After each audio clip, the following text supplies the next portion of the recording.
The FN? Tiffany Teasdale knows a lot about guns. It's an FNAR. She owns them in Edmonds, she sells them in Linwood, and she knows how dangerous they can be. So I lock my doors. I have an alarm system. I have cameras. a proposed Edmonds ordinance says, though, that is not enough. Tiffany hadn't heard about it until we told her. I immediately went online and started writing notes all over. I mean, this is ridiculous. The ordinance requires gun owners to lock their guns so they are inaccessible to anyone who is not supposed to have them. More specifically, children and criminals. If the gun ends up in the wrong hands, the owner faces up to a $1,000 fine.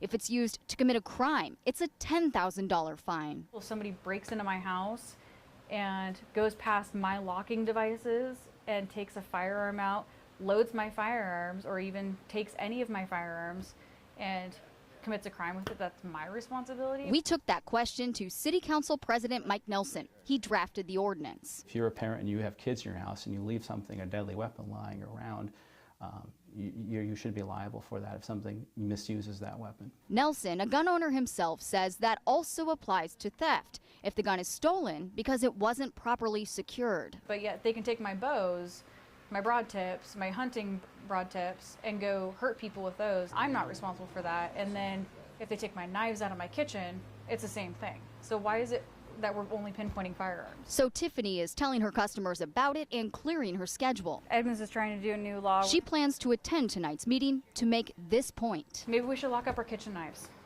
because apparently that's going to be too dangerous.